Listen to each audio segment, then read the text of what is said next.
उससे पहले कि प्रार्थना कैसे की जाए, मैं आपको बता रहा हूं प्रार्थना कहां से की जाए। हालेलुया। मैंने पहले बताया 2 विश्वासी 6 घंटे प्रेयर, 6 घंटे प्रेयर, एक ऊंचा एक नीचा। बाइबल में पढ़ो, परमेश्वर ने कहा बाइबल देना, इसी बाइबल में पढ़ता हूं। आप घर जाके पढ़ना। अगर आप इसी यूहन्ना का पढ़ेंगे ना 12, अब ध्यान से सुनना, बोलना मत, सिर्फ सुनो। 12 की 21 में लिखा उन्होंने गलील के बैसदा के रहने वाले फिलिप्पुस के पास आकर विनती की, श्रीमान हम यीशु से भेंट करना चाहते हैं। फिलिप्पुस ने आकर अंद्रियास से कहा आमीन। क्यों? मैं मान लो बाहर से भेंट करने आया हूं यीशु मसीह से, और मुझे 2 चेले, एक चेला मिला। मैंने कहा फिलिप्पुस मुझे यीशु से मिलना है। फिलिप्पुस अंद्रियास से बात करने गया। क्यों? ये डायरेक्ट नहीं बात परमेश्वर मिला सकता मेरे को? कुछ चेले आपको डायरेक्ट नहीं मिला सकते। आप समझे नहीं मेरी बात को। उसको अंद्रियास की जरूरत पड़ी, उसने अंद्रियास से बात की। अंद्रियास और ये इकट्ठे मुझे यीशु मसीह के पास ले गए। यीशु मसीह के पास 3 चेले रहते थे, पतरस, याकूब और यूहन्ना। ये सबसे करीब थे। मुर्दा जिलाना है, बाकी 9 बाहर, ये 3 साथ। परमेश्वर पहाड़ पे अपने रूप को चेंज कर रहे, बाकी 9 नीचे, ये 3 साथ। ऐसा क्यों? परमेश्वर पक्षपात नहीं करता, पर आप किस नॉलेज के प्लेटफॉर्म से परमेश्वर के सामने जा रहे हैं। पहले मैं आपको सीधा ये बात नहीं बताना चाहता हूं कि प्रार्थना कैसे की जाए। मैं आपको ये बताना चाहता हूं आपकी किस जिंदगी की प्लेटफॉर्म से वो प्रेयर की जाए। इसलिए मैंने आपको पहले बताया कि आपकी लाइफ में किसी पास्टर की बुराई नहीं होनी चाहिए, चाहे आप जिस मर्जी छोटी से छोटी चर्च से निकले, उस पास्टर की भी नहीं। हालेलुया। कितने मेरी बातों को समझ रहे हैं? आज आपकी जब लाइफ ऐसी हो जाती है कि आप संडे और वीरवार आप इसलिए आते हैं कि आपकी लाइफ चेंज हो, आपको वचन का पता चले, आप गहराई में जाएं, उसके बाद आप प्रार्थना करना जरूरी है। लेकिन प्रार्थना से पहले जिंदगी होना जरूरी है। कितने मेरी बातों को समझ रहे हैं? आप जब आप इस बात को समझ गए कि हाँ मेरी लाइफ में इतनी प्रेयर होनी चाहिए, और जब आप गैर भाषा में प्रेयर करते हैं, फिर आत्मा आपको झिलाता है, फिर आप अपनी भाषा में प्रेयर करते हैं, फिर आप खत्म हो जाती प्रेयर, फिर आप गैर भाषा में जाते हैं, फिर वर्शिप में जाते हैं, फिर आत्मा आपको बताता है वो प्रेयर सबसे कामयाब प्रेयर होगी आपकी जिंदगी में, ना कि वो जो आप रट्टे लगा के प्रेयर मारते हैं परमेश्वर के सामने, राशन लिस्ट की तरह परमेश्वर के सामने प्रेयर लेके जाते हैं। वो प्रेयर इतनी रिजल्ट लेके आएगी जितनी ये प्रार्थना रिजल्ट लेके आए। हालेलुया। फिर आप देखेंगे, अगर आप किसी भार उठाने वाले से, ओलंपिक वाले से मिलो, जो नीचे से भार उठा के और ऐसे ऊपर उठाते हैं, आप बोलो आपने वार्म अप नहीं करना, सीधे जाओ डायरेक्ट उठा लो, वो उठाएगा नहीं। और दूसरी बात, उससे उठाया भी नहीं जाएगा, हाँ या ना। उसी तरह कुछ केस ऐसे हैं, दुष्ट आत्माएं ऐसी हैं, कुछ चीजें आत्मिक ऐसी हैं जिन्हें आप डायरेक्ट आधे घंटे में हमला नहीं कर सकते प्रार्थना में। जाऊं गहरा के ना जाऊं, कुछ चीजें ऐसी जिनमें आप डायरेक्ट हमला नहीं कर सकते। नानी की लाइफ में मैरिटल प्रॉब्लम, मैरिज की प्रॉब्लम, पति के साथ बनी नहीं, मम्मी नहीं बनी, अब लड़की की बारी है, उसकी लाइफ में वही चल रहा है। ये क्या है? ये श्राप है, ये कर्स है। आप इसे आधे घंटे की प्रार्थना में सॉर्ट आउट नहीं कर सकते। दादा फेल, पापा फेल, अब वही लड़का फेल। कारण क्या है? आत्मिक कुछ ऐसे कारण जिसे आप 2 घंटे की प्रार्थना में या 3-4 लाख की कमेटियां उठाकर और काम में डाल के सॉर्ट आउट नहीं कर सकते। कितने मेरी बातों को समझ रहे हैं? उसके लिए आपको प्रेयर में जाना पड़ेगा, और वो प्रेयर जो मैं आपको बता रहा हूं, जब तक आप शैतान पे गुस्सा नहीं करोगे, वो बैठा रहेगा कुंडलियां मार के। मैं आपको बता रहा हूं, वो बैठा रहेगा। आप कंफर्टेबल हो, वो भी कंफर्टेबल है। कितने आज इन बातों को समझ रहे हैं? आपको स्पिरिट में जाना, जब आपको 1 घंटा 1.5 घंटा प्रार्थना में हो जाए, आप फील करेंगे आपकी बॉडी टूट रही है, पर आपकी स्पिरिट जाग चुकी है। एक प्रेयर का माहौल बन चुका है, एक आत्मा आप पे आ चुका है, एक अभिषेक आप पे आ चुका है। आप भूल चुके हैं सब कुछ, अब सिर्फ प्रार्थना आपके अंदर है, और आप रिजल्ट देखेंगे। फिर आप देखेंगे जो डांट रहे हैं आप शैतान को, वो जा रहे हैं। आप रिजल्ट देखेंगे सब बातों का यीशु मसीह के सामर्थी नाम में।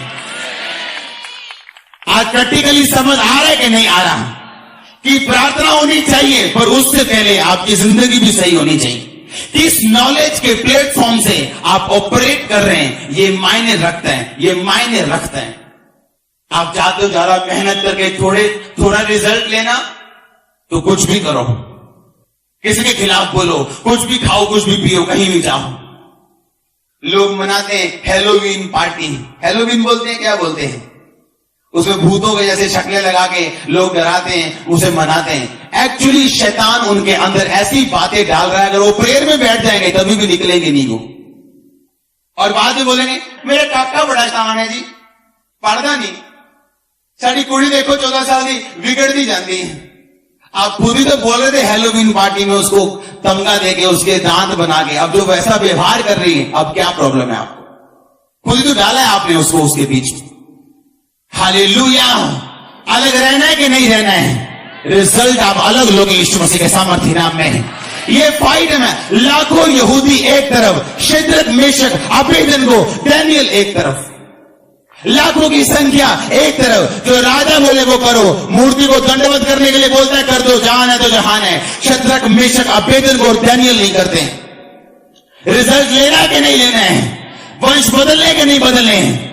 आप चाहे छोटे से छोटे क्यों नहीं है, आपकी प्रेयर में उतनी ताकत है जितनी मेरी प्रेयर में ताकत। मैं आपको बता रहा हूं, परमेश्वर सुनता है आपकी, पर आपको बताने वाला चाहिए कोई कि वो कैसे सुनता है। आमीन। टोया पट्टिया टोया पारता, मिट्टी पट्टी उसे मिट्टी टोया पारता, क्या बड़ी मेहनत की थी, सारा दिन हो गया मेहनत करते थे, कुछ बना है, कुछ हुआ क्या? टोया पट्टिया टोया पारता। आपने पड़ोसी को बोलो टोया पट्टिया टोया पारता। शाम में वो मेहनत की थी जी, बड़ी मेहनत, दिन रात जी मेहनत की थी, वो मेहनत की थी, रिजल्ट नहीं आया, मेहनत बहुत की थी, पसीना आ गया, कपड़े में स्मेल आ रही पसीने, बहुत मेहनत। कितने मेरी बातों को समझ रहे हैं? पूछो अपने आप से, जो मुझे चाहिए उसके लिए मेरी इतनी प्रेयर है या नहीं? पूछो अपने आप से, पूछो अपने आप को कि मैंने चाहिए कि है मेरी लाइफ की सब तो बड़ी गवाही की है। फिर सोचो और पूछो अपने आप को कि मेरी प्रेयर है या नहीं, परमेश्वर मेरी जिंदगी से काम नहीं दे सकता। 1 घंटे की प्रेयर से काम नहीं होया, कितने घंटे करोगे? 2 नहीं होया, कितने घंटे करोगे? नीचे आने का कोई रास्ता नहीं है, वापिस जाने का कोई रास्ता नहीं है। बाइबल में लिखा जब रात हो गई और याकूब कहता है कि मैंने प्रार्थना करनी है, लिखा अपनी पत्नियों, बच्चों, भेड़ों, बकरियों, प्रॉपर्टी, नौकरों को सबको आगे भेजता और अकेला रह जाता है। हाँ या ना? अकेला रहते, लिखा रात को प्रार्थना करना शुरू करता है और पोफ पड़ते, यानी रात पूरी प्रार्थना करता है और सुबह एक दूत उसके साथ आके लड़ता है और वो दूत से लड़के जीत जाता है और परमेश्वर उसको बोलते हैं आज से मैं तुझे बदलता हूं और याकूब से इजराइल करता हूं। याकूब मतलब धोखा देने हारा, इजराइल मतलब शुद्ध मन वाला। वो आपको एक बदमाश से जो यहां बैठे हैं एक संत बनाने की ताकत रखता है। मैं आपको बता रहा हूं, एक वैश्य यहां बैठी है, वो उसको एक संतनी, एक मरियम बनाने की ताकत रखता है अगर वो प्रेयर करने को अपना अपना अपना हथियार बना ले। आज यीशु मसीह के सामर्थ्य नाम में मैं आपको बता रहा हूं, जब मैं छोटा था, यानी मसीह में छोटा, मैंने जब लोगों से मिलना, मुझे कहीं रहने की जरूरत पड़नी या घर आना, मेरी एक शर्त होती थी कि मुझे एक अलग रूम चाहिए प्रार्थना करने के लिए। मैं लोगों के साथ प्रार्थना नहीं कर सकता हूं हर वक्त, अपनी पत्नी के साथ या अपने बच्चे के साथ या अपनी मम्मी के साथ या अपने पापा के साथ या अपने भाइयों, अपने चेलों, अपने परमेश्वर के चेलों, किसी के साथ मैं प्रेयर नहीं कर सकता हूं रोज रोज हर वक्त। एक टाइम ऐसा मुझे चाहिए जब मैं और परमेश्वर अकेले।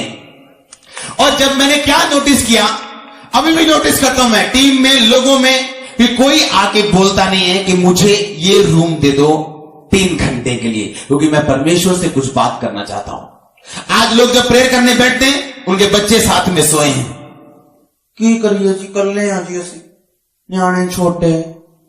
आप अपनी मम्मी को बुला सकते हो त्योहारों के दिनों में नाचने के लिए, घूमने के लिए, पर क्या अपनी छोटी बहन को बुला नहीं सकते कि 2 दिन तूने यहां रहना है और 2 रात मैं प्रेयर करूंगी परमेश्वर के सामने? प्रॉब्लम कहां पे? हम एफर्टलेस हो चुके हैं। हालेलुया। आज तक मेरा रूल है मसीह में आने के बाद, मुझे अकेला रूम चाहिए प्रेयर के लिए। क्यों याकूब ने अपनी पत्नी, बच्चे, अपने सब कुछ आगे भेजा, अकेला रह गया और लिखा रात को वो प्रार्थना करता। और यीशु मसीह वही बात बोलते हैं उस मत्ती में कि जब तू प्रार्थना कर, द्वार बंद कर और पिता से गुप्त में प्रार्थना कर, तेरा पिता जो गुप्त में देखेगा तुझे प्रतिफल देगा। आमीन, आमीन। तेरा पिता जो तुझे गुप्त में देखेगा प्रार्थना करते हुए, तुझे चिल्लाते हुए, तुझे रोते हुए उसकी हुजूरी में, वो तुझे प्रतिफल देगा। लेकिन कब? आज लोग प्रेयर करते हैं, उनकी मम्मी साथ है, उधर वाइफ सोई है, उधर बच्चे सोए और प्रेयर कर रहे हैं। उधर मैसेज आ गया, two two two two two, phone check हो रहा है, व्हाट्सएप तो नहीं किया किसी ने, और मेरे मालदा ऑर्डर तो नहीं आ गया। 10 काम आप करोगे अगर एमएलए की हुजूरी में आप फोन उठाते हो तो एमएलए की बेइज्जती है। तो वो जो प्रधानमंत्रियों का प्रधानमंत्री जिसकी हुजूरी में आप जाते हो फोन लेके, शर्म आनी चाहिए हमें। हालेलुया। जब आप परमेश्वर की हुजूरी में हो, आप ये सोचो और ये समझो, वो आप कोई नहीं, आपके परिवारों को बदलने की, एक दिन में आपके देशों को बदलने की ताकत रखता है। मैंने देखा अपनी आंखों से, आप देखेंगे यीशु मसीह के नाम में। सोचो फिर कि आपकी प्रेयर लाइफ क्या है जो आप परमेश्वर के सामने देते हो। आप कंप्लेंट करते हो हमारी बुआ ने टूना कर दिया, हमारे चाचा ने जादू कर दिया। आपकी प्रेयर कितनी है बताओ? प्रेयर बढ़ी है कि टूना बड़ा है? प्रेयर है ही नहीं तो टूना बड़ा है। अगर प्रेयर है तो वो छोटा यीशु मसीह के सामर्थ्य नाम में। किसी का दिमाग बदलने के लिए फिर टाइम नहीं लगेगा, परिवार बदलने के लिए टाइम नहीं लगेगा, देश बदलने के लिए भी टाइम नहीं लगेगा, जिंदगियां बदलने के लिए भी टाइम नहीं लगेगा। अगर आपका टाइम परमेश्वर के सामने जाता है तो हर वो चीज जो आप परमेश्वर को देते हो वो चौगुनी 10 गुनी होकर 100 गुना होकर वापिस आती है। वो पैसा हो, वो टाइम हो, वो एफर्ट हो, वो शांति हो, कुछ भी हो, जो भी आप परमेश्वर के राज्य में बोते हैं आप उसे 100 गुना पाते हैं। आमीन। और मैं आपको बताता हूं, आत्मिक लोग हमेशा बोते आपको नजर आएंगे, जो आत्मिक नहीं है वो कभी बोएंगे नहीं।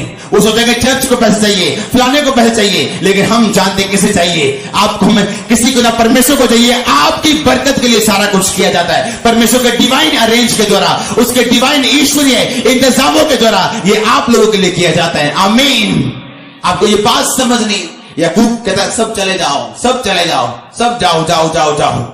इस नदी के इस पार अकेला है, कोई नहीं है। प्रार्थना करता है रात रात रात, दूत आता है उससे लड़ता है और दूत उससे जीत नहीं पाता। No disturbance in prayer. Hallelujah. कोई डिस्टर्बेंस नहीं प्रार्थना करने के लिए, कोई रिश्तेदार नहीं, कोई अपना कोई पराया नहीं। प्रेयर टाइम में प्रेयर टाइम। आज लोग प्रेयर कर रहे हैं, मोबाइल कैंसर बन चुका कई लोगों के लिए। हर 5 मिनट बाद उन्हें मोबाइल चेक करना है। अगर आपको पता है कि वो सैमसंग का ऊंचा मोबाइल आपको ब्लू फिल्म देखने के लिए मजबूर कर सकता है, उसे आज ही बेच के नोकिया ले लो 1000 रुपए वाला। मत यूज करो ऐसी चीजें। आमीन। अगर आपको पता है तो, अगर आप वीक है तो लिखा व्यभिचार से भागो। यूसुफ ने उसको काउंसलिंग नहीं दी। नहीं नहीं मैं तेनू दसदा, तू भैन मैं तेनू वचन दसदा। नहीं भैन ऐ नहीं उससे भैन ना फिर 2 बच्चे होंगे लोगों। हाँ या ना? क्या जरूरत है काउंसलिंग करने की अपने बॉयफ्रेंड की, अपनी गर्लफ्रेंड की, जैसे आप नहीं चाहते हो? भाग जाओ वहां से।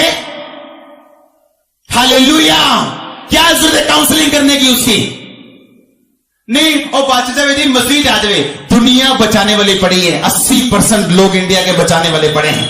आपको वो नजर नहीं आते, वो एक नजर आता है आपको। कब तक धोखा देंगे अपने आप को हम? कब तक? आमीन।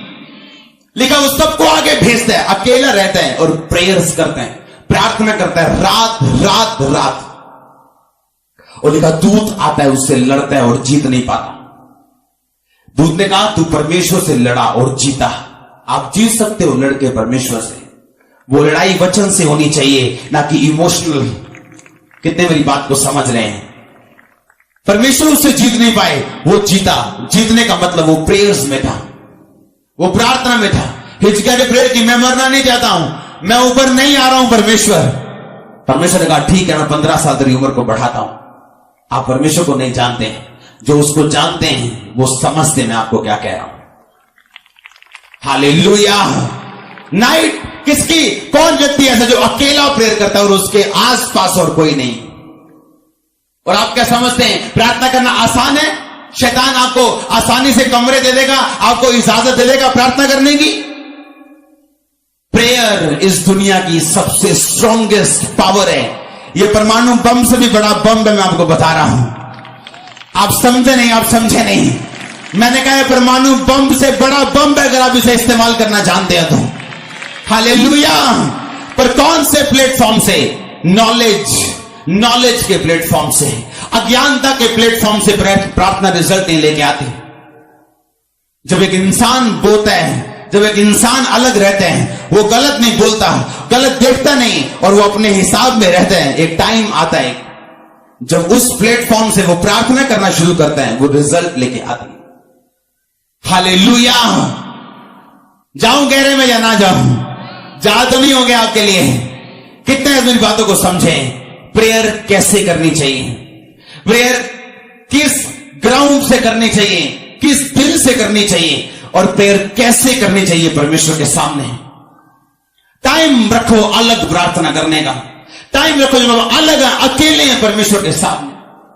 वहां परिवार का हिसाब होना है कि अकेले का?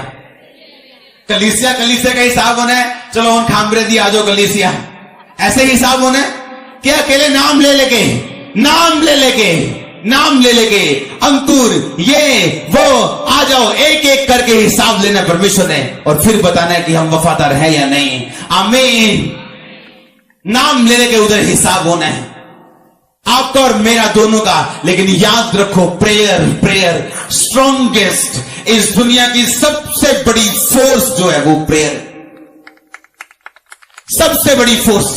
आप कुछ भी कर सकते हैं प्रेयर से। यीशु मसीह ने 12 चेले कब चुने ये बताओ? फुल नाइट प्रेयर करने के बाद उसने 12 चेले चुने। ऐसा क्यों हुआ बताओ ये बात? बाइबल में लिखा वो मनुष्य का पुत्र था। कौन था? जबकि वो परमेश्वर था, लेकिन बाइबल में उसे मनुष्य का पुत्र भी कहते हैं। आप जानते हैं क्यों? लिखा वो मार्ग का थका हुआ एक कुएं के पास बैठ गया। कौन मार्ग का थका हुआ? कौन? यीशु मसीह। कौन? बाइबल कहती है यीशु मसीह नाव में सो रहे थे। हां या ना? पर बाइबल में तो लिखा परमेश्वर कभी भुलाता नहीं, कभी सोता नहीं। लिखा कि नहीं लिखा? परमेश्वर सोता है कभी? उसे उबासी आती है? वो सुस्ताता है कभी? 5 मिनट की झपकी लेता है कभी? पर बाइबल में लिखा यीशु मसीह नाव पे सो रहे थे। तो क्या परमेश्वर सो सकता है? लेकिन बाइबल कहती यीशु मसीह सचमुच सो रहे थे, क्योंकि वो शरीर में थे और उसी तरह ह्यूमन थे, इंसान थे, जिस तरह आप और मैं इंसान हैं। नहीं तो अगर जब यीशु मसीह कोड़े पड़ते तो आप और मैं बोलते कि नहीं ये परमेश्वर है, इसे दर्द नहीं हुआ, इसके सिर पे कांटों का ताज चला गया, नहीं इसे दर्द नहीं हुआ, क्योंकि ये कौन है? परमेश्वर। लेकिन बाइबल इसीलिए कहती है कि यीशु मसीह मनुष्य का पुत्र था, यानी वो आप और मेरी तरह शरीर, दर्द, थकावट और सोने वाला एक इंसान था। उसी तरह सेम फार्मूला उसकी लाइफ में ये था। जब उसने अपनी लाइफ का इंपॉर्टेंट डिसीजन लेना था, फुल नाइट प्रेयर में था। जब आप फुल नाइट प्रेयर में था, वो सोच के नहीं गया था कि मैं इसलिए जा रहा हूं कि मैं मर्जी पूछूं कि मैं सुबह कौन सा चेला चुनूं, कौन सा चेला ना चुनूं। जो लोग प्रार्थना को इस्तेमाल करते हैं कभी रिजल्ट नहीं लेके आते अपनी लाइफ में। वो इस्तेमाल करने के लिए नहीं गया था कि मैं फुल नाइट प्रेयर में हूं, प्रभु जी तो की मर्जी है, मैं ओनू चुना कि ओनू चुना कि ना चुना। नो, वो फुल नाइट प्रेयर में था, तारीफ करते हुए, प्रेजेंस में आनंदित होते हुए, तारीफ करते हुए, संबंध बनाते हुए। और सुबह परमेश्वर की आत्मा ने बोला इसको चुन, इसको चुन, इसको चुन। कितने मेरी बातों को समझ रहे हैं? ये प्री प्लान नहीं था। पर बाइबल बताती है जब आप फुल नाइट प्रेयर में जाते हैं या एक लंबा समय परमेश्वर के साथ जाते हैं, आपके रास्ते खुलते हैं अगली सुबह। मैं आपको बता रहा हूं, कितने मेरी बात को समझ रहे हैं? यहां तक कि जब यीशु मसीह शारीरिक था और आत्मा में भी था, उसको प्रार्थना करनी पड़ी। मैं लोगों को बोलता हूं अगर ये मेथड आप फॉलो करो, आप नेक्स्ट डे रिजल्ट देखते हैं इस चीज का। नेक्स्ट डे, अगले दिन, महीने की बात नहीं कर रहा हूं मैं। आमीन। आप कितने मेरी बात को समझ रहे हैं? अकेले प्रार्थना करने का महत्व आपकी लाइफ में क्या है?